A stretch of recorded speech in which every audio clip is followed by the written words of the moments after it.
Asyhadu an la ilaha illallah wa asyhadu anna Muhammadan abduhu wa rasuluh. Allahumma salli wa sallim ala abdika wa rasulika nabiyyina Muhammadin wa ala alihi wa sahbihi ajma'in wa man tabi'ahum bi ihsanin ila yaumiddin. Amma ba'du. Allahumma la sahla illa ma ja'altahu sahla wa anta taj'alul huzna idza syi'ta sahla. Allahumma la khaira illa khairuk wa la tayra illa tayruk wa la ilaha ghairuk. Allahumma la ya'ti bil hasanati illa anta wa la yadfa'u sayyiati illa anta wa la hawla wa la quwwata illa bik. Allahumma arinal haqqa haqqan warzuqna ittiba'ah wa arinal batila batilan warzuqna ijtinabah wa la taj'alhu multabisan 'alaina fanadil. Allahumma ja'alna mimman yastami'ul qawla fayattabi'u ahsanah fa innaka waliyyu dzalika wal qadiru 'alaih. Ikhwati fiddin wa akhwati fillah, a'azzani Allah wa iyyakum.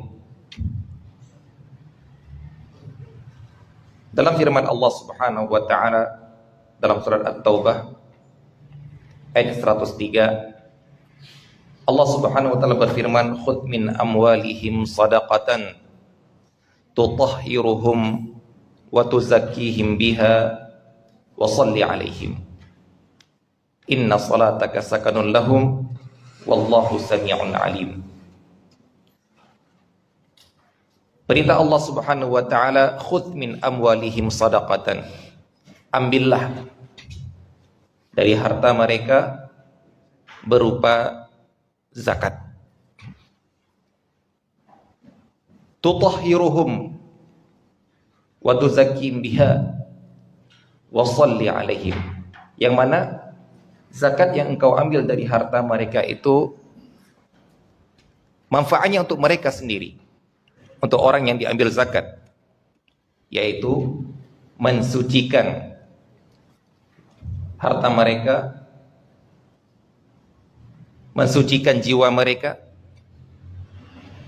dan doakanlah untuk mereka.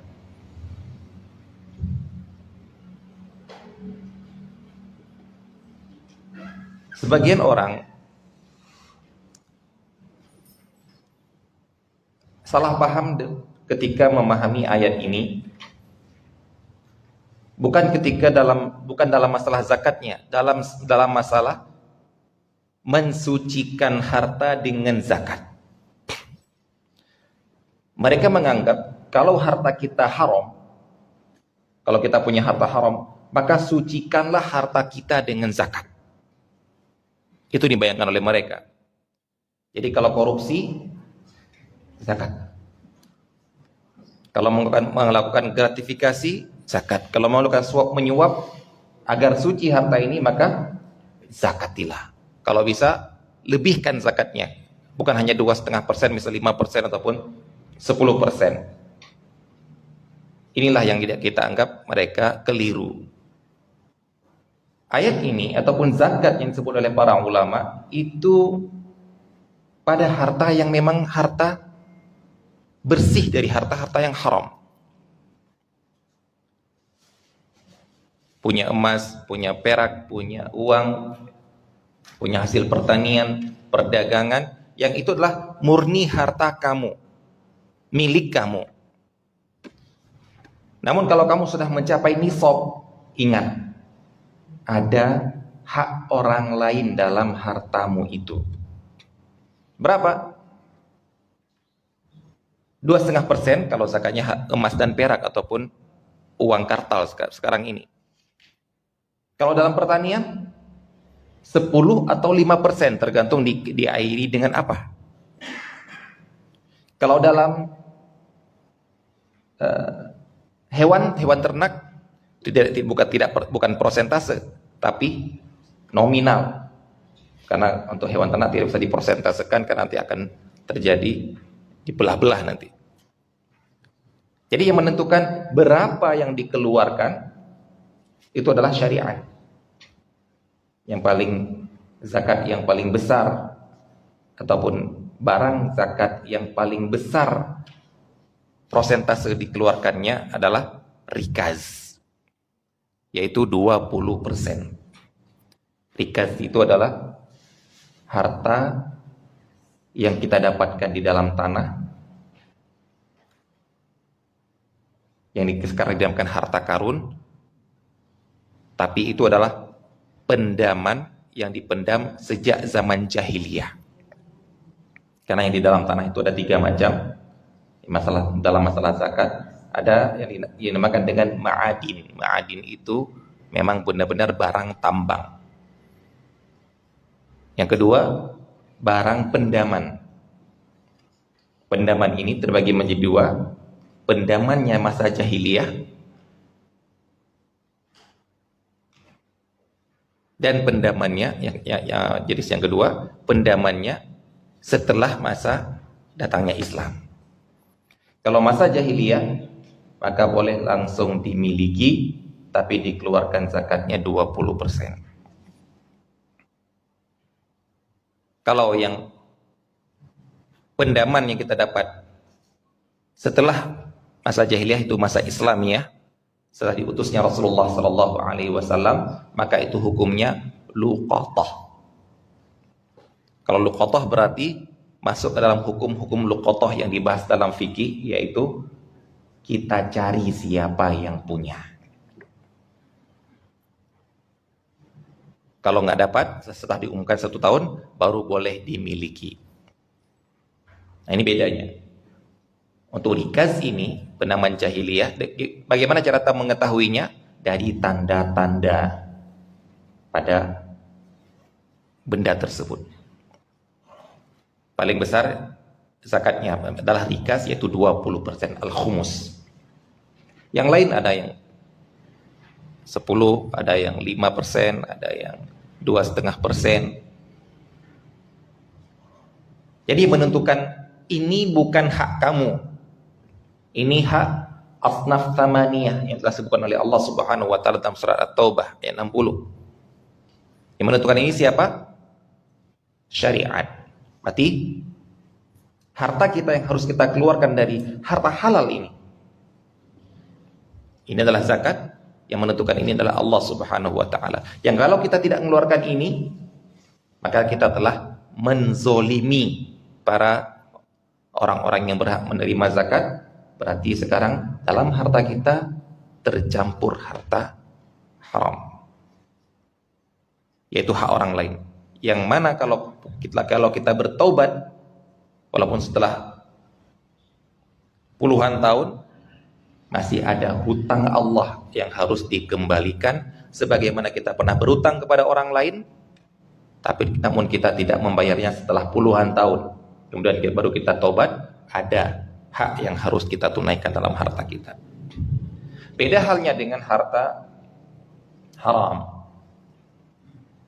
Maka sebagaimana telah kita sampaikan, harta haram tidak diakui kepemilikannya dalam syariat Islam.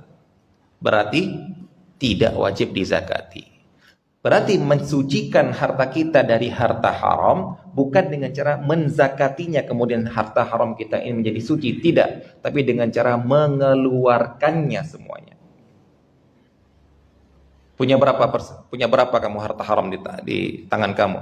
Dari uang-uang siluman yang kamu dapatkan ketika masa jabatan kamu. Kau punya sekian puluh juta, ini rumah ini dari, keluarkan semuanya, itu bukan hak kamu. Semuanya Ustaz, semuanya. Itu cara bertobat. Kita sudah mengetahui cara bertobat adalah bukan hanya dengan banyak-banyakan salat tahajud, banyak membaca istighfar, itu benar. Dengan cara menyesali, itu benar. Tapi ada hak orang lain pada harta ini. Berarti itu pun harus kamu keluarkan. Itulah yang dinamakan dengan taubat nasuha, taubat yang sebenar-benarnya. Jadi Allah Subhanahu wa taala mengatakan zakat itu mensucikan kamu dan mensucikan harta kamu. Itu konteks ayatnya terhadap harta-harta yang halal yang kamu miliki yang wajib untuk dikeluarkan zakat. Adapun harta haram walaupun kamu keluarkan zakat, dia tetap harta haram yang harus kamu keluarkan dari kepemilikan kamu untuk maslahat umum ataupun untuk fakir miskin. Baik kaum muslimin dan muslimat yang dirahmati Allah Subhanahu wa taala, kita akan melanjutkan kajian kita di pertemuan keempat ini. Masih dalam pembahasan harta haram, muamalah kontemporer, dan masih masuk ke dalam akad menzolimi orang lain ataupun akad zolim, yaitu menzolimi orang lain, yaitu yang beliau sebutkan di sini, penulis menyebutkan di sini, yaitu akad id'an. Apakah akad id'an halal atau tidak? Beliau mengatakan, apakah akad id'an termasuk akad yang dilakukan secara dipaksa? Apa itu akad id'an? Beliau katakan di sini definisinya adalah pihak yang kuat secara ekonomi memaksakan harga dan persyaratan-persyaratan yang menguntungkan terhadap pihak yang lemah. Ini kita katakan pihak yang kuat di sini adalah bisa jadi dia kuat secara ekonomi, bisa jadi dia kuat secara kekuasaan, yang mana dia bisa mengatur harga. Baik, yang telah kita bahas pada pertemuan yang lalu, bahwasanya kenaikan harga di pasar ataupun turunnya harga di pasar bisa terjadi secara alamiah, secara hukum pasar, bisa jadi gara-gara ada permainan, yaitu yang kita namakan dengan kezaliman. Kalau terjadi dengan alamiah, maka jangan diatur, karena akan ada yang terzolimi di dalamnya. Baik itu yang terzolimi adalah pedagang ataupun yang terzolimi adalah penjual. Namun kalau ada orang yang bermain di dalamnya sehingga harga berubah, maka penguasa datang untuk menentukan harga yang sebenarnya, yang seadil-adilnya, karena ada orang yang mau menzolimi, maka ini dibolehkan. Nah, di sini katakan pihak yang ekonominya kuat memaksakan harga dan persyaratan-persyaratan. Contohnya agar lebih jelas, yaitu ini dikatakan id'an di sini karena ataupun yang bentuknya hampir mirip dengan keterpaksaan, karena kita semua membutuhkannya. Beda misalnya barang-barang yang naik, kita mungkin untuk bisa saja kita tidak membeli, kita gantikan dengan yang lain. Namun ada kebutuhan-kebutuhan pokok pada zaman sekarang ini yang memenuhi hajat hidup orang banyak yang tidak bisa kita hindari. Beliau contohkan di sini seperti pemasangan air bersih, telepon, listrik, angkutan umum, dan lain-lain. Baik, kita contohkan salah satunya itu listrik. Sebagaimana orang mengatakan, likulli asrin rijal. Setiap zaman itu ada jagoannya sendiri. Maksudnya apa? Orang yang pernah hidup di suatu zaman, yang mereka survive di zaman tersebut, mungkin kalau kita diletakkan di zaman itu, mungkin kita akan selamat. Karena kita telah dimanjakan oleh zaman kita, yang mana kita kalau diletakkan di zaman mereka tidak akan sanggup, karena kebutuhan yang disediakan oleh zaman mereka tidak sama dengan kebutuhan yang telah disiapkan di zaman kita. Contoh, zaman dahulu, zaman 80-an, yang pernah merasakan lampu petromak, yang pernah merasakan malam jam 9 sudah gelap, pagi hanya terangnya menunggu datangnya sinar matahari, kemudian lampu teplok. Coba kalau kita diletakkan di zaman itu, ini mungkin generasi Z ini ya, kalau bapak-bapak masih sudah sanggup ataupun pernah merasakan zaman tersebut, insya Allah kalau diletakkan di zaman itu juga masih akan sanggup juga lagi. Nah, kira-kira kita sanggup nggak? Bahkan ada yang pernah bilang sama saya ketika membaca ataupun mengetahui bahwasanya sunnahnya istihdad. Istihdad itu mencukur bulu kemaluan, bukan memotong dengan gunting, tapi mencukur. Nah, dia tanya, di zaman sahabat, di zaman Rasulullah itu ada silet nggak? Nah, dikiranya silet itu cuma ada di zaman sekarang. Cukur itu kan pakai silet, karena menurut bayangan dia, tidak mungkin orang nyukur pakai pisau dapur, cukur halus. Karena bilang ke dia, antum jangan membayangkan di zaman Rasulullah Sallallahu Alaihi Wasallam itu zaman kuno. Mungkin memang nggak ada silet seperti yang merek-merek kita zaman sekarang ini, cilet itu. Tapi mereka memiliki pisau yang setajam silet kita. Nah, kita tahu bagaimana kehebatan pedang-pedang di zaman dahulu yang katanya pedang Damaskus, ya, pisau Damaskus, yang teknologi pembuatannya sudah hilang dengan meninggalnya orang ahlinya. Silakan antum cek di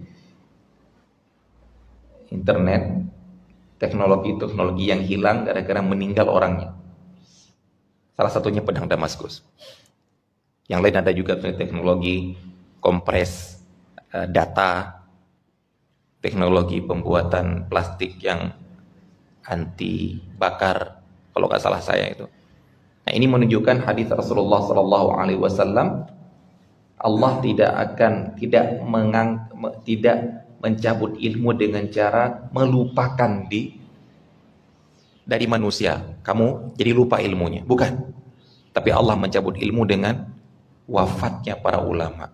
Ternyata tidak hanya berlaku bagi ilmu agama, tapi ilmu dunia pun bisa hilang teknologinya dengan meninggal ahlinya sebelum dia mewariskan, sebelum dia mengajarkan kepada orang lain. Maka di sini dapat kita ambil hikmah pentingnya ilmu itu jangan kita bawa mati, maksudnya jangan kita mati sebelum kita mengajarkannya, agar amal jariyah berjalan terus. Makanya di antara madhab yang keempat, ada madhab yang kelima sampai sekarang masih terkenal, yaitu madhab Zahiriyah. Kenapa madhab Zahiriyah terkenal? Padahal pengikutnya sedikit sekali. Bahkan seperti Syekh saya mengatakan, Zahiriyah yang kamu kenal berapa orang? Coba sebutkan ulama-ulama Zahiriyah. Cuma 2 bisa kita sebutkan. Daud Al-Zahiri, Ibnu Hazm Al-Zahiri. Tapi kok masih bisa terkenal madhab mereka sampai sekarang ini? Karena ditulis ilmunya. Kalau Imam Malik, Imam Abu Hanifah nggak menulis, tapi ditulis oleh murid-muridnya. Ilmu beliau diwariskan kepada muridnya dan ditulis oleh murid-muridnya. Imam Malik menulis, bukan beliau menulis, beliau mendiktekan ataupun ditulis oleh muridnya. Imam Syafi'i juga ada bukunya. Imam Ahmad bin Hanbal juga ditulis fatwa-fatwa beliau, riwayat-riwayat beliau oleh murid-muridnya. Imam Ibnu Hazm Al-Zahiri ditulis di kitab Al-Muhalla, kitab Al-Ihkam, Akhirnya masih terkenal. Tapi ulama-ulama lain yang kata Imam Syafi'i, Laits bin Sa'ad afqah bin Malik. Laits bin Sa'ad lebih pintar daripada Imam Malik. Karena Imam Syafi'i pernah belajar ke Imam Malik, pernah belajar ke Laits bin Sa'ad. Beliau menyimpulkan Laits bin Sa'ad lebih hebat fikihnya daripada Imam Malik. Walakinna talamidahu khadaluhu. Tapi kenapa sekarang tidak ada mazhab Laits bin Sa'ad? Karena murid-muridnya meninggalkannya. Maksudnya meninggalkan, tidak mendapat ilmu dari beliau, tapi tidak mencatat ilmunya, sehingga ia hilang begitu saja. Maksudnya kita sampai sekarang nggak tahu adanya mazhab Laits bin Sa'ad. Di sini yang menjadi pelajaran bagi kita, kalau punya ilmu, ini baik ilmu agama ataupun ilmu duniawi yang mubah, yang bermanfaat, maka tulislah. Kalau diajarkan Ustaz, benar diajarkan, benar, bagus diajarkan. Tapi orang yang antum ajarkan, kalau dia nggak mengajarkan lagi kemudian dia mati, ya hilang juga ilmu antum.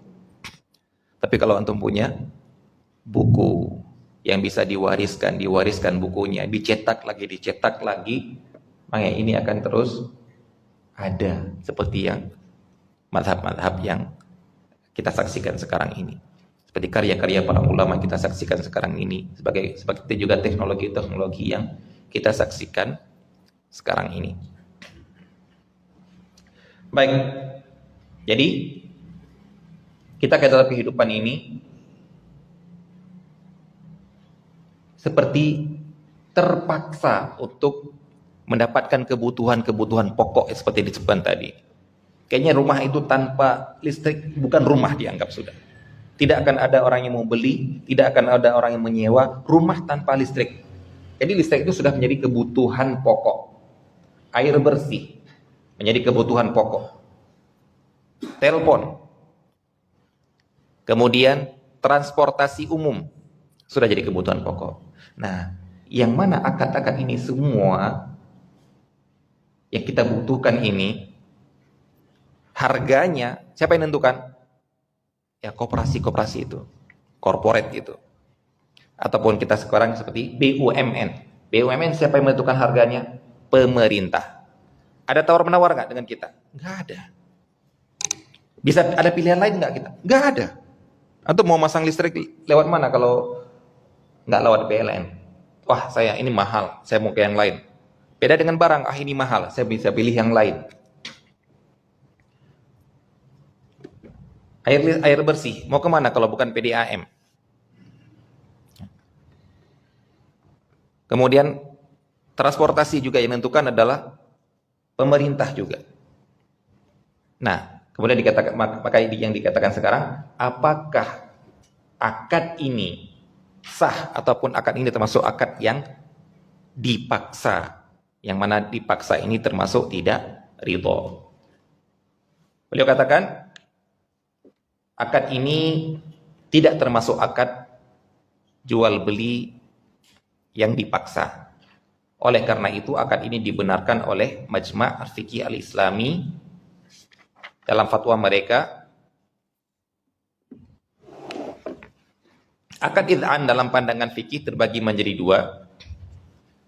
Yang pertama, akad id'an harga yang ditetapkan adil. Nah, ternyata di sini intinya di sini. Kalau id'an keterpaksaan kita untuk memakai listrik, memakai air bersih, memakai transportasi umum, itu benar ada. Kita semua sudah kondisi memaksa kita, tidak mungkin kita terhindar dari hal-hal yang seperti ini. Tapi masalah harganya ini, beliau katakan di sini, harga yang boleh apabila harga yang ditetapkan adil, tidak mengandung persyaratan yang menzolimi pihak yang lemah. Berarti di sini kebijakan para penguasa sangat menentukan. Disinilah kemudian penguasa sangat berat tanggung jawab mereka di hadapan Allah Subhanahu wa ta'ala. Karena mereka berada antara dua pilihan. Menjadi pemimpin yang adil dan bijaksana, ataupun menjadi pemimpin yang zalim. Pemimpin yang adil dalam naungan Allah Subhanahu wa taala, pemimpin yang zalim ya neraka. Berat memang. Makanya Rasulullah SAW mengatakan, yu'ta bil hakimil adil yaumal qiyamah. Pada hari kiamat nanti akan didatangkan, dihisab seorang pemimpin yang adil. Fayalqa min syiddatil hisab ma yatamanna alla yaqdi fi tamratin qab. Gara-gara saking berat hisab dia sampai berangan-angan, seandainya aku di dunia tidak pernah memutuskan perkara, walaupun dalam masalah merebut satu butir korma. Sampai segitunya. Padahal ini pemimpin yang adil. Ini hakim yang adil. Bagaimana dengan hakim yang zalim? Yang tidak mementingkan kepentingan rakyat, lebih mementingkan kepentingan dirinya, yang lebih mementingkan kepentingan koleganya, dan lain sebagainya. Nah, di sini beratnya jadi pemimpin. Bagaimana dia bisa memilih ini harga yang tepat, ini harga yang wajar, BUMN-nya tidak dirugikan, rakyat juga tidak terzolimi. Berat kan? Berat memang. Bagaimana memilih, bagaimana membuat kebijakan, ini perlu penggusuran. Apakah ketika menggusur ini memang ada kepentingan yang lebih besar di baliknya untuk masyarakat lebih banyak, ataupun hanya digusur masyarakat ini karena ada keuntungan para koleganya yang nanti akan dapat persentase untuknya. Dan disinilah beratnya dalam memilih. Dan dalam taubatnya lebih berat lagi, karena yang terzolimi adalah rakyat yang banyak. Kalau kita mungkin yang kita zolimi tetangganya, kalau tetangga kita toh ya, minta maafnya ketika lebaran kan, selesai gitu ya. Tapi yang kalau terzolimi gara-gara sebuah kebijakan, dia tidak mengumpat, dia tidak mencuri langsung, tapi kebijakan yang memberikan kezoliman kepada yang lain, maka ini sangatlah berat. Nah, maka wajar Rasulullah SAW mengatakan,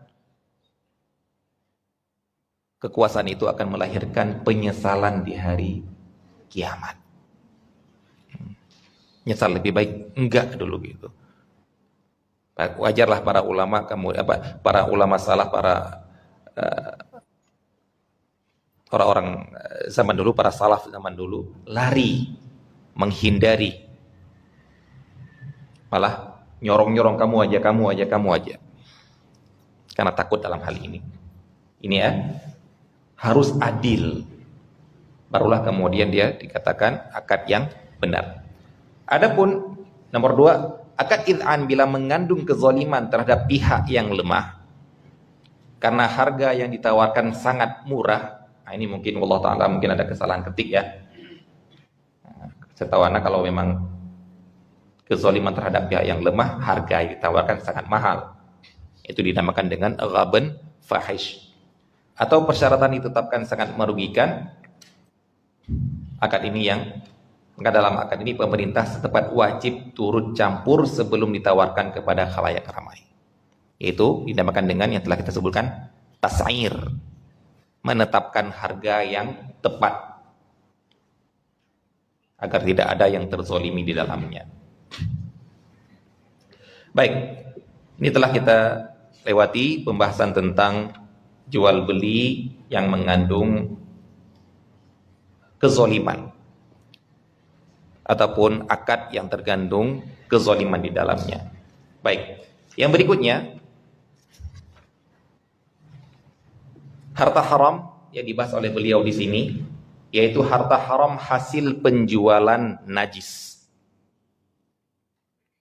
Harta haram hasil penjualan najis. Mulai dari ini ke depannya, apalagi yang berkaitan dengan najis, berkaitan dengan benda yang boleh dimanfaatkan atau tidak, boleh dijual atau tidak, dia najis atau tidak, ini nanti insyaallah kita akan sebelum mengetahui hukum harta, hukum uang yang kita dapatkan dari penjualan itu, kita harus menghadapi dulu hukum barangnya. Kayak tadi, penjualan najis. Hukum barangnya ini najis atau tidak, ini semua dikembalikan kepada fikih dalam masalah taharah. Maksudnya, berarti kalau ada mazhab yang mengatakan ini tidak najis, berarti hukum menjualnya boleh. Tapi kalau ulama lain mengatakan ini najis ini, berarti mereka mengatakan hukum menjualnya tidak boleh. Dari mana bedanya? Beda pendapat dalam masalah najis tidaknya sebuah benda. Dan itu suatu yang lumrah adanya perbedaan pendapat seperti ini di dalam fikih. Jadi istilahnya haram tidaknya harta itu tergantung benda ini. Dan benda ini ada khilaf para ulama. Berarti kalau mengatakan ini najis, rentetan konsekuensi yang berikutnya juga akan berada di atas kenajisan benda ini. Tapi yang mengatakan ini bendanya suci, rentetan hukum berikutnya juga berdasarkan konsekuensi terhadap hukum sucinya benda ini.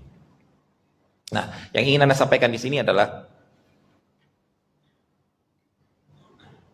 mungkin sebagian dari kita ada yang kurang siap dalam menghadapi perbedaan pendapat para ulama dalam hal ini. Coba lihat Anda pernah mendapatkan sebuah video ya, fatwanya netizen ya. Fatwanya netizen kan sudah kita anggap udah tanpa dalil lah pokoknya mereka berfatwa. Judulnya itu mantap. Ustadz Wahabi mengajarkan ajaran sesat kepada seorang artis. Anda kira apa ini kan? Ternyata yang diajarkan adalah menyentuh istri tidak membatalkan wudhu. Boleh mengajarkan bahwasanya, ada tanya, Ustaz kalau menyentuh istri batal wudhu? Enggak batal. Nah pertanyaannya, ini mazhabnya siapa? Baik, kamu oke lah, kamu mazhab Syafi'i mengatakan batal wudhu, selesai, nggak apa-apa. Tapi apakah orang yang mengambil pendapat mazhab lain, itu mazhab Hambali yang mengatakan tidak batal wudhu, apakah itu ajaran sesat? Itu dia. Tapi begitulah fatwa netizen mengajarkan ajaran sesat. Apa itu? Menyentuh istri tidak membatalkan wudhu. Itu disebarkan. Jadi mereka sendiri tidak siap dengan perbedaan pendapat. Tapi yang ada adalah kita yang dituduh. Wah, mengharam-haramkan, membidah-bidahkan, nggak baca pendapat yang lain. Kamu juga sama sebenarnya. Baik, ana pribadi di Aceh pernah dikatakan sesat gara-gara mengatakan zaman dulu yang belum ada internet dulu ya, benar-benar kajian di masjid, dengar dari orang-orang yang lain. Itu Yasir itu mengatakan tai sapi nggak najis, tai ayam nggak najis, atau ajaran sesat itu. Kenapa? Ya nggak siap. Jadi seakan-akan di dunia ini cuma satu hukum, mazhab Syafi'i itu, gak ada mazhab yang lain. Sehingga kalau Yasir bawa mazhab yang lain itu pemahaman sesat. Gara-gara mengatakan tai ayam tidak najis. Sampai kan semua yang keluar dari pantat binatang kan najis. Nah bilang telur, diam dia. Nah itu kalau mau main akal-akalan, tapi ngapain main akal-akalan dengan mereka? Baik. Jadi di sini harus siap kita ya. Nanti dalam masalah jalalah yang berkaitan dengan najis atau tidaknya yang dimakan oleh hewan, memupuk dengan najis. Ini semuanya kembali ke sini. Baik, mari kita lihat yang beliau bahas di sini adalah tentang najis. Najis itu hukumnya adalah dihindari, disucikan. Bukan kita mengotori ataupun memanfaatkan najis dengan cara kita bergelimpangan dengan najis. Kita harusnya disuruh membersihkan diri dari najis. Berarti najis itulah sesuatu yang harusnya dihindari. Nah, sedangkan menjual itu kan memanfaatkan. Harusnya kita disuruh menghindari. Dan di sini pun Anda ingin sebutkan, yang ingin sampaikan kepada antum semua, yaitu yang kebanyakan orang awam tidak paham. Allah Ta'ala apakah kita termasuk di dalamnya atau tidak? Yaitu kaidah bahwasanya tidak semua kotor itu najis. Tidak semua najis itu kotor. Nah, kaidah ini ya. Tidak semua kotor itu najis. Anda mau sholat belepotan dengan tanah. Najis enggak? Enggak. Sah sholat Anda. Dan tidak semua najis itu kotor. Ada najis yang bersih sekali. Kita pingin memeluknya, pingin memegangnya, tapi ternyata najis. Apa contohnya, Pak? Anjing. Anjing najis.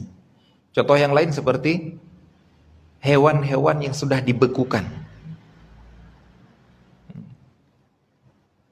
Burung kasuari, burung cendrawasih di museum-museum satwa misalnya, harimau Sumatera, najis. Tapi indah kan? Kita pingin beli, kita ingin membelainya, menyentuhnya, tapi itu najis.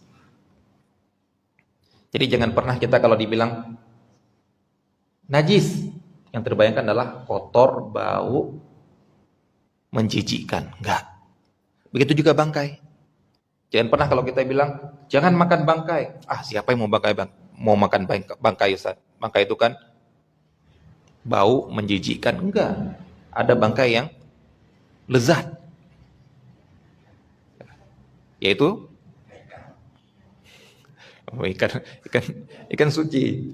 Yaitu hewan kambing, sapi, tapi mati bukan gara-gara dengan disembelih. Itu adalah bangkai. Daging sapi kan lezat. Tapi gara-gara dia mati bukan gara-gara disembelih, jadinya bangkai. Nah, wallahu ta'ala alam, ini mungkin gara-gara meyakini bahwasanya suci itu harus bersih, gak boleh kotor, itu namanya suci. Nah, bedakan antara kotor sama suci. Kotor sama najis, bersih sama suci. Mungkin gara-gara tidak bisa membedakan antara ini, kita kebanyakan kalau mau sholat itu harus ada sajadah. Ya. Sehingga kalau sholat di atas lantai, ragu, was-was, harus ada sajadah. Sehingga nggak lengkap sholat tanpa ada sajadah. Di rumah sajadah. Sholat di terminal di atas lantai sajadah. Rumah Anda kan sudah Anda tahu, itu rumah Anda tahu tidak ada najisnya, Anda bersihkan, Anda pel. Kok begitu sholat harus sajadah? Kenapa nggak langsung di lantai? Nah itu mungkin gara-gara keyakinan bahwasanya yang namanya Salat itu harus di tempat bersih, bersihnya itu adalah dengan sajadah. Begitu juga orang yang menganggap bersih itu kalau salat pakai sarung. Anda pernah Pak? Jadi ngajarkan fikih di sebuah tempat, rutin ngajar fikih di situ. Ada satu orang, Anda tahu orang itu, pada bilang orang itu orang yang nggak suka pengajian. Dia kalau lagi sholat emang dia, tapi kalau lagi kita ngisi dia pergi. Nah, Anda pernah datang ke masjid itu awal sebelum maghrib sudah datang, duduk, kemudian datang dia orang itu. Kalau mau sholat, nah itu yang kalau mau sholat itu ada sarung itu. Enggak Pak. Dalam hati anak, inilah keyakinan orang. Jadi kalau sholat sarung, kamu pakai celana itu ya, pakai celana itu. Tapi kalau kamu nanti mau sholat, masjid menyediakan sarung. Jangan sholat pakai celana kamu. Kenapa? Najis itu. Jadi menuduh orang yang pakai celana, sholatnya mengandung najis. Pak, saya ini orang pernah pesantren Pak ya. Jadi saya ngomong seperti ini bukan sesuatu yang saya ngarang-ngarang. Wah ini kan gara-gara sekolahnya di Madinah saja. Enggak, saya orang pernah pesantren. Saya pernah orang yang pakai sarung nggak pakai celana dalam. Gara-gara apa? Ya gara-gara dibilang najis. Jadi kan itu menuduh orang lain. Seakan-akan saya kalau pakai celana nggak bisa menjaga celana saya dari najis. Seakan-akan kalau mau sholat harus sarungnya masjid. Saya kalau mau debat saya marahin. Emang sarung masjid ini suci ini? Dipakai puluhan orang ini. Emang ketika dia pakai wudu itu suci? Kan kalau mau debat-debat, tapi ngapain debat-debat sama orang awam gitu. Begitu juga dengan adanya kolam di depan tempat wudu ya. Antara masjid sama tempat wudu adanya kolam itu. Apa tujuannya itu Pak? Kalau memang airnya lebih dari 2 kulah saya setuju, nggak apa-apa. Tapi ada orang yang airnya sedikit, tujuannya untuk bersih, tapi kan nggak suci juga. Kalau nanti khawatir orang keluar dari kamar mandi, ada najis di kakinya, masuk ke masjid. Lah, kalau kamu letakkan kolam di depan tempat kamar mandi itu, kurang dari 2 kulah, maka najis semua masjid ini. Tapi itulah kita mau ngomong apa sama orang yang, mau debat apa sama orang yang gak paham fikih. Memang sudah adat kami seperti ini, ya terserah. Ini yang banyak terjadi. Sehingga kalau kita sholat di atas tanah, saya pernah melakukannya itu ketika ke sawah mertua, zuhur, saya sholat di atas pematang. Orang-orang heran, kok sholat gak pakai sajadah. Jadi kalau sholat itu kayaknya harus pakai saja, kalau di atas tanah, itu kotor. Rasulullah SAW sholat di masjid di atas pasir. Ya sebagainya, sebenarnya nggak bisa dibilang pasir juga di Madinah ya. Kita ingatnya Saudi itu padang pasir itu ya. Enggak, tanah itu di Madinah itu tanah subur, makanya Madinah daerah pertanian. Pasir yang paling banyak itu di Rub'ul Khali itu, bukan di Mekah ataupun Madinah. Tanah yang mana ketika hujan turun di malam hari, Rasulullah SAW sujudnya di atas lumpur. Pakai sajadah? Enggak. Nah, jadi berarti sebenarnya kaedah dalam najis pun banyak yang harus kita ajarkan kembali kepada masyarakat. Sehingga mereka tidak ragu untuk sholat di atas lantai, langsung di atas lantainya kantor, di lantainya tempat ruang tunggu bandara, ruang tunggu terminal, ruang tunggu stasiun. Karena berarti tidak perlu harus sholat di musola, di samping rel, di tanah. Kenapa? Karena itu memang kotor tapi bukan najis. Ini harus kita pahamkan pada orang. Berarti memang harus belajar fikih ya dari awal lagi. Wallahu ta'ala alam. Yang tindakan seperti yang tadi, tindakan seperti, itu jangan-jangan najis, jangan-jangan najis, jangan-jangan najis, jangan-jangan najis, itu semua muncul dari was-was. Dan was-was itu tidak ada obatnya. Maksudnya tidak ada obat eksternal, hanya bisa dari internal dengan cara melawan. Salat di sini Pak, wah ini kan jangan-jangan ada najis. Jangan-jangan. Padahal kalau kita bicara dalam masalah kaedah fikih, tapi itulah berat lagi kalau kita ngajak ngomong orang dengan kaedah fikih. Al-aslu fil asya at-tahara. Pada asalnya ini suci. Kalau kamu bilang ini najis, kamu yang perlu bawa dalil. Ini suci enggak? Kayaknya. Jangan main kayaknya. Suci enggak ini? Enggak suci. Nah, kalau kamu bilang enggak suci, bawakan dalil. Membuktikan kamu pernah lihat ada kotoran, ada najis di sini, baru kita akui. Tapi kalau kayaknya, berarti itu adalah was-was. Allah Ta'ala antum pernah mendapati orang was-was atau tidak? Kalau anak pernah kita nasihatin, gak akan mempan. Kecuali dia membangkitkan dari dirinya untuk melawan. Orang ini, was-was yang anak temui di Jogja dulu waktu di kos-kosan kita, dia datang sebelum azan. Ataupun azan, ketika azan kita ke masjid, dia datang sama dengan kita. Tapi dia baru masuk ke dalam sholat di tasyahud akhir. Bayangkan Pak. Dan bajunya basah. Wuduknya, airnya gitu ya. Kemudian wuduknya sampai gini ke dalam bibirnya. Matanya sampai. Kemudian sudah selesai, bangun, hampir-hampir ke pintu masjid, balik lagi. Was-was. Sudah kita nasihati, dinasihati teman-teman kita. Iya. Tapi kalau kita tanya, kenapa wudhu lagi? Kayaknya belum sempurna. Kayaknya masih najis. Kayaknya, nah ini nggak sulit.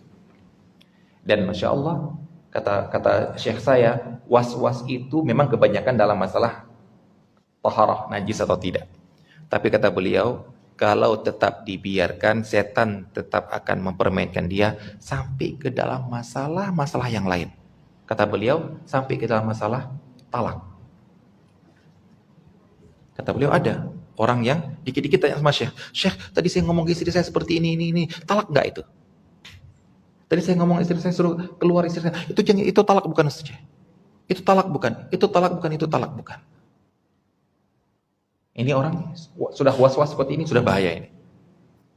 Kita ajarkan bagaimanapun, kalau dia tidak mau mempraktekkan, tidak berani mempraktekkan, berani apa artinya? Melawan. Kayaknya langsung bilang, enggak. Ini kayaknya batal, enggak batal. Ini kayaknya masih najis, enggak najis. Lawan terus. Nah ini menjadi kebiasaan dia. Baik. Beliau katakan di sini, maka hukum asal najis adalah dimusnahkan dan dijauhkan dari lingkungan tempat muslim. Oleh karena itu, hasil penjualan najis merupakan harta yang haram dan pelakunya dilaknat oleh Allah sebagaimana Allah melaknat Yahudi. Apa yang dilakukan oleh Yahudi? Ketika Allah Subhanahu wa taala melarang orang Yahudi untuk makan lemak hewan, walaupun hewan yang halal dimakan, bukan lemak babi. Mereka dilarang makan lemak. Baik. Mereka mengakali. Jadi kalau hukum Allah saja orang Yahudi berani mengakalinya aja, apalagi dengan hukum undang-undang internasional ya. Maka mereka pun lemak ini dijadikan minyak. Minyak apa? Kalau minyak dari nabati, ada minyak nabati, zait namanya dalam bahasa Arab. Kalau minyak dari hewani, minyak samin ataupun dengan minyak samin. Nah, Mereka tidak makan benar, tidak makan lemak, tapi lemak ini dijadikan minyak, dicairkan dengan cara dibakar, digoreng ya. Jadi keluar minyaknya. Minyaknya ini yang dijual. Mereka nggak makan secara langsung lemak, tapi makan hasil penjualan minyak dari lemak. Maka mereka mendapatkan laknat dari Allah Subhanahu wa ta'ala. Baik. Kemudian beliau mengatakan, apakah sah akad jual beli najis? Beliau mengatakan di sini, pada awal sudah mengatakan bukan haram. Penjualan najis haram berarti tidak sah penjualan najis, perpindahan barang dan uangnya tidak halal, maka pihak yang menerima uang wajib mengembalikan uang tersebut. Ini konsekuensi dari sah atau tidaknya. Kalau memang sudah tidak sah, berarti uang yang kita ambil ini bukan punya kita. Barang yang kita ambil bukan punya kita. Kalau tetap kita manfaatkan, maka haram hukumnya. Harus kita kembalikan. Baik. Bagaimana dengan yang beliau kemudian membuat judul menjual najis seharga biaya pengolahan? Maksudnya apa? Ada najis yang bisa dimanfaatkan. Jadi najis disuruh untuk dimusnahkan, tapi ternyata ada sebagian najis bisa dimanfaatkan. Tapi apakah dengan bolehnya dimanfaatkan najis ini berarti berubah hukumnya menjadi halal dijual karena ada manfaatnya? Ini yang kita bahas. Maka di sini kita memiliki sebuah kaedah ataupun dasar hadis Rasulullah SAW ketika beliau mengatakan innallaha wa rasulahu harrama bai'al khamra wal maitata bai'al khamri wal maitati wal khinziri wal asnami. Sesungguhnya Allah dan Rasulnya mengharamkan jual beli minuman keras, bangkai, babi, dan patung. Nah, para sahabat ketika mendengar hadis ini, mereka mengatakan, ya Rasulullah, ara'aita syuhumal maitah. Ya Rasulullah, bagaimana dengan lemaknya bangkai? Kemudian mereka menyebutkan tentang manfaat dari lemak bangkai ini, dari minyak dari lemak bangkai ini. Fa innaha yutla bihas sufun wa yudhanu bihal julud wa yustasbahu biha. Karena dari lemak ini yang dijadikan minyak ini bisa dipakai untuk ngecat kapal. Kapal itu kan perlu dicat luarnya biar tidak rusak dengan ditempeli hewan-hewan laut. Dan bisa untuk meminyaki kulit biar lebih awet. Dan bisa digunakan untuk minyak lampu teplok. Jadi di sini mereka menyebutkan ada manfaat dari bangkai yang Anda katakan tadi haram untuk dijual. Apa kata Rasulullah? La huwa haram. Enggak boleh. Tetap haram. Nah di sini Rasulullah SAW mengharamkan apanya? Jual belinya. Bukan mengharamkan memanfaatkannya. Silahkan kalian manfaatkan apa yang telah kalian sebutkan tadi, tapi untuk dijual jangan. Kemudian beliau mencontohkan orang Yahudi yang dilarang makan lemak, tapi mereka jual kemudian memakan hasil penjualan lemak. Itu juga kalian dilarang untuk makan bangkai, tapi kalian olah, kalian jual dan kalian makan hasil penjualan bangkai. Jadi di sini kita punya kaidah ataupun dasar hadis ini, najis itu ada yang memang bisa dimanfaatkan, tapi tetap hukumnya haram untuk dijual. Baik, tadi yang disebutkan oleh para sahabat bentuk pemanfaatannya. Nah, sekarang bagaimana dengan najis-najis yang lain? Seperti kita katakan bangkai. Ada manfaat bangkai? Ada. Bisa kita gunakan untuk memberi makan ikan lele misalnya. Memberi makan anjing-anjing yang boleh dipelihara misalnya. Berarti ada manfaatnya. Tapi bolehkah gara-gara ada manfaat ini? Kamu mau memanfaatkan ini ya? Mau ngasih makan lele ya?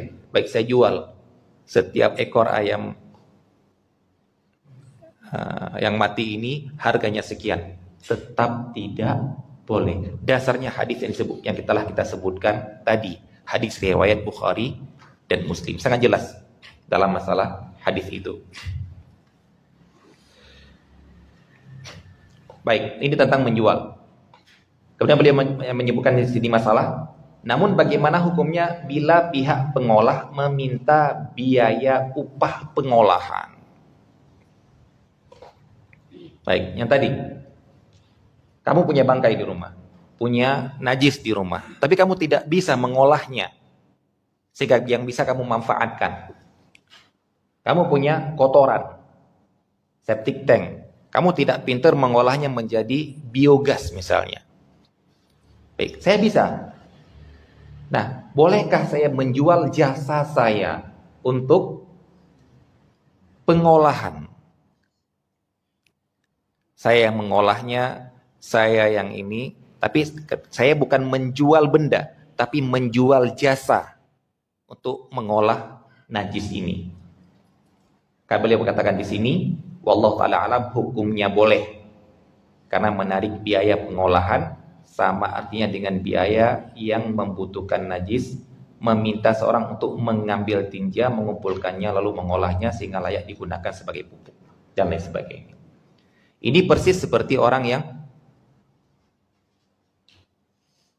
jasa sedot tinja. Ingat, dia beli tinja atau bukan?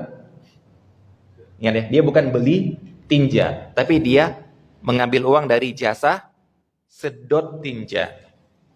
Tinja ini bukan dijual per kilonya ataupun per volumenya, tidak, tapi jasa saya menyedot per volume. Maka ini boleh.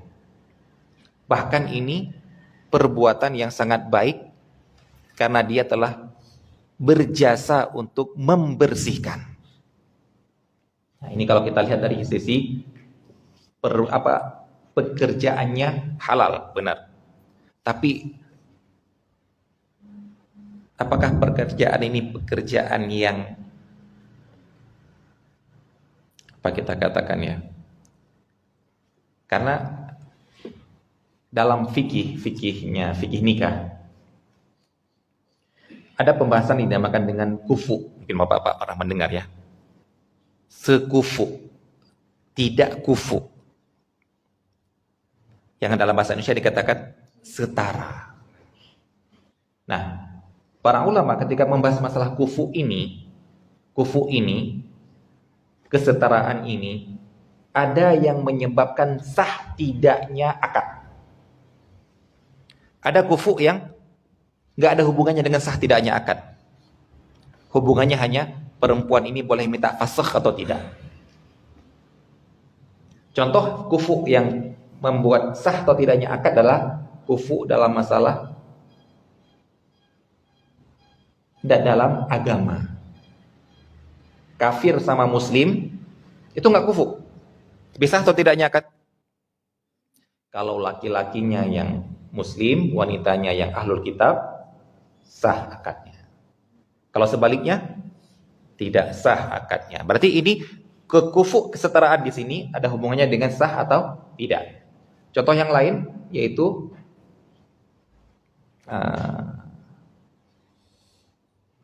budak, menikahi budak. Itu ada syarat-syaratnya kapan seseorang boleh menikahi budak, kapan sah atau tidak menikahi budak ada.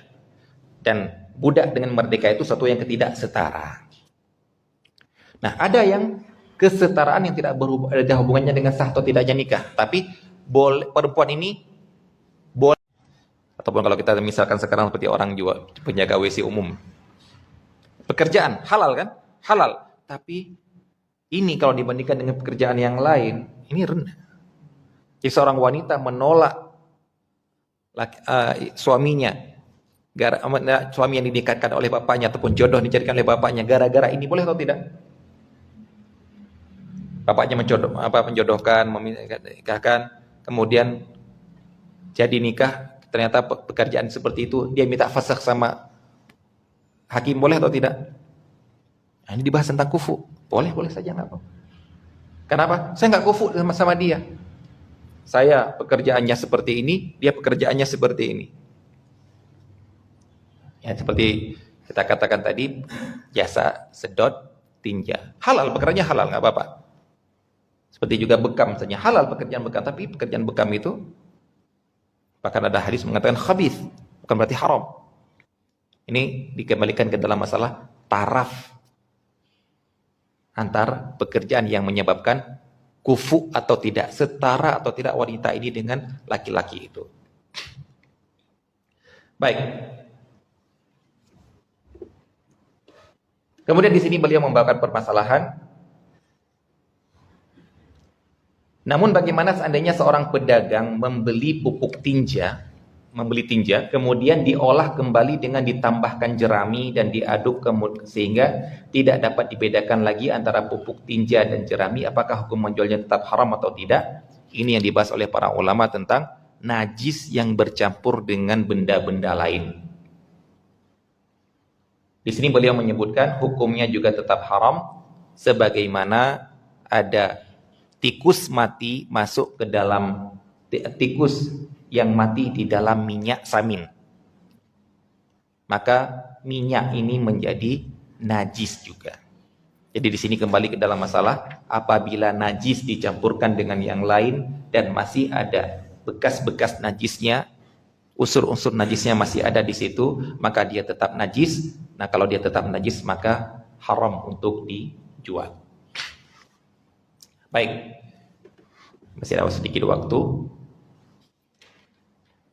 Bentuk-bentuk najis yang haram diperjualbelikan, yang pertama beliau mencontohkan tinja ataupun kotoran manusia. Yang ini sepakat para ulama itu adalah najis. Dan kita diwajibkan untuk beristinja dari najis. Bukan hanya saja benda yang terkena najis itu, bahkan badan kita, tempat keluarnya najis itu wajib kita melakukan istinja. Nah, di sini juga ingin saya sampaikan yang kebanyakan orang salah paham, yaitu tentang masalah istijmar. Istijmar itu adalah mensucikan ataupun mensucikan tempat keluarnya najis, memakai batu ataupun sejenisnya. Yang dilakukan oleh zaman Rasulullah adalah dengan batu. Dan dengan sejenisnya adalah dengan segala benda yang bisa menghilangkan najis ataupun bisa mengangkat najis. Nah, ingin Anda sampaikan di sini adalah karena sebagian orang mengira istijmar itu adalah dalam keadaan darurat.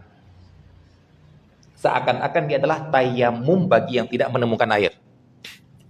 Maksudnya apa? Ada sebagian orang menganggap hanya boleh cebok pakai tisu kalau nggak ada air. Berarti kalau ada air, cebok harus pakai air. Kalau tidak sah. Ini pemahaman yang salah. Anda pernah lihat video di media sosial di luar negeri ya? Seorang bertanya kepada seorang muslim di luar negeri atau di Amerika ataupun di Eropa, mengapa muslim ceboknya pakai air, nggak pakai tisu katanya. Udah dia mencontohkan gini, ini loh, dia nggak ngomong apa-apa. Dia ambil coklat, taruh di sini, dia ambil tisu, kemudian dia ambil, ini kalau tisu, kalau air, jadi dia ini termasuk yang menganggap seperti itu, seakan-akan cebok pakai tisu itu hanya keadaan darurat. Ini salah pemahaman seperti ini. Kita punya dua pilihan ataupun tiga pilihan. Boleh cebok pakai tisu tok ataupun batu tok. Boleh cebok pakai air tok. Boleh Pak cebok menggabungkan kedua-duanya. Jadi jangan sampai dibayangkan yang cebok pakai tisu itu hanya orang-orang kafir. Orang-orang bule itu mereka cebok pakai tisu. Muslim itu harus cebok pakai air. Itu salah. Nah, ini juga harus kita keyakinan, walaupun nggak puas cebok pakai tisu, nggak puas. Bukan masalah puas atau tidaknya. Kita katakan suci atau tidaknya, sah atau tidaknya. Siapa di antara antum yang pernah cebok pakai tisu tok walaupun ada air? Jadi kalau kita masuk ke hotel ataupun ini hotel punya orang kafir ini, nggak menyediakan air untuk adanya cuma tisu. Enggak, muslim pun boleh cebok pakai tisu. Ya. Ada syarat-syaratnya ya, yaitu harus minimal 3 kali usapan. Walaupun usapan pertama sudah bersih, tetap harus 3 kali usapan. Tapi kalau ada yang bilang, Ustaz, cebok pakai tisu itu kan ada bekas yang masih tertinggal. Iya. Bukan hanya dengan tisu, dengan batu pun mungkin lebih banyak bekasnya. Tapi itu dikatakan dalam fikih dikatakan itu najis ma'fu, najis yang dimaafkan. Dia sudah suci, orangnya sudah suci. Jangan anggap dia masih najis. Nanti kamu pulang ke rumah harus cebok pakai air lagi. Enggak. Sudah suci. Ya ingat ya, bukan masalah marem atau tidak ya. Enggak enak atau tidak. Ini masalah suci atau tidak, pemahaman ini yang harus kita ubah. Ya. Baik, tentang kotoran manusia, hal ini hukumnya jelas.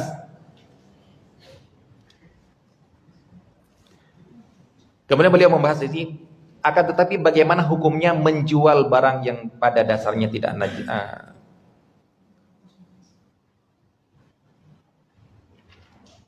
Baik. Sekarang bagaimana bila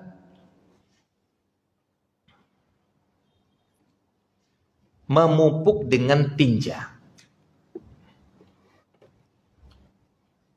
Ini ikhwah sekalian.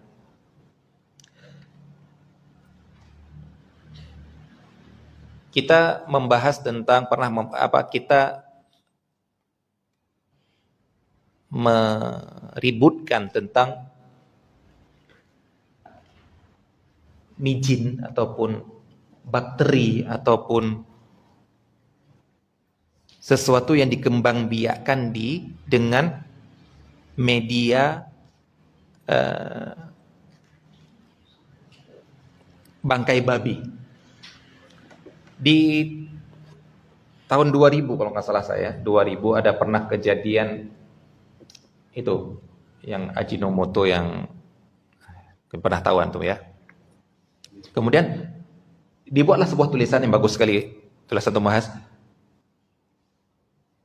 anak bakteri yang dibiakkan di dalam bangkai babi atau lemak babi. Contohnya gini ya, anak-anak contohkan ya. Setumpuk tinja, kemudian antum tanam kangkung di atasnya. Ya, tanam kangkung, biji kangkung ya. Tumbuhlah kangkung itu. Ini benar-benar tinja ya, nggak tercampur tanah sama sekali ya. Tumbuhlah kangkung. Ini enaknya bukan main ini, Pak. Kalau nggak percaya, coba aja udah. Baik. Ini ada khilaf di sini disebutkan. Nah, ada khilaf para ulama dalam masalah ini.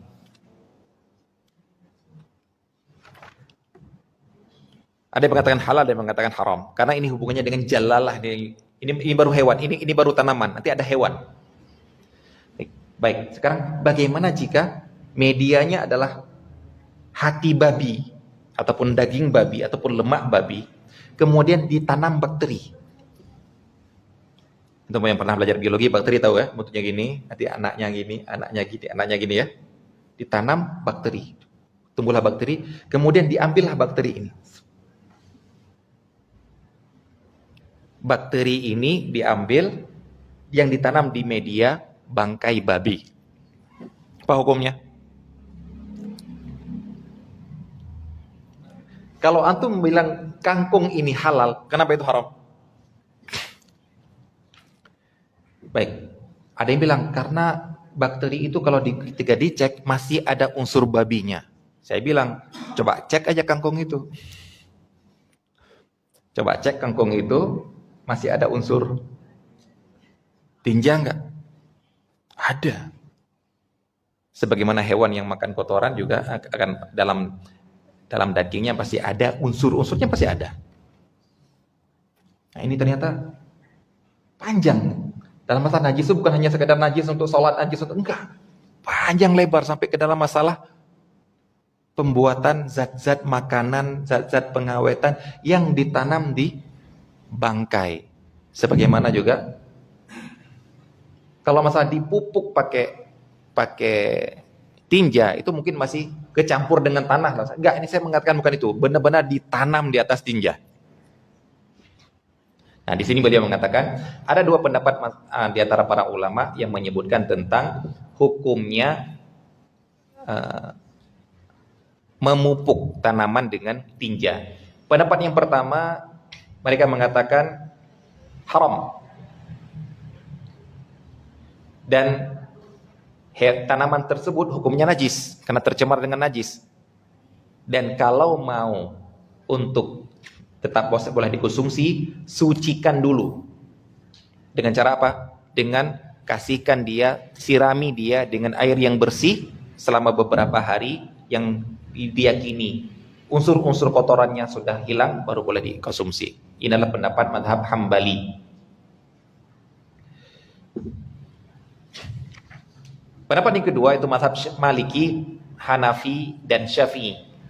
Mereka membolehkan pemberian pupuk najis dan penyiraman tanaman menggunakan air najis, dan buah tanaman tersebut hukumnya halal. Nah, ini kembali ke ini seperti yang anak katakan, khilaf dalam masalah halal najis atau tidaknya ini berarti akan menjadi khilaf terhadap masalah jual belinya. Yang mengatakan masih najis, dipupuk dengan najis, nggak boleh dijual belikan. Yang mengatakan bendanya tidak najis, arti boleh diperjualbelikan. Nah, di sini antum mau ngambil pendapat yang mana ya? Allah Ta'ala alam, beliau di sini merajikan tanaman atau pohon yang diberikan pupuk tinja atau diselami dengan air tercemar oleh najis manusia adalah halal dan tidak najis. Jadi beliau di sini mengambil pendapat yang kedua. Ini sangat sederhana ya. Tumbuhan. Kalau antum kembalikan ke bakteri, pembuatan mijin, pembuatan antibiotik, pembuatan itu dengan media bangkai, media otak kera, media hati babi, media darah ini dan lain itu sebagainya. Ya bisa kita kiaskan dalam masalah ini. Karena bakteri juga adalah makhluk hidup yang tumbuh dari media ini. Sebagaimana sayur-sayuran ataupun tumbuhan tadi juga tumbuh dari media yang najis ini. Baik, demikian apa kita sampaikan. InsyaAllah pada pertemuan yang akan datang baru kita lihat dalam masalah hewan yang diberikan makan dengan najis. Kalau tadi adalah tumbuhan yang diberikan, yang dipupuk dengan najis. Wassalamualaikum warahmatullahi wabarakatuh.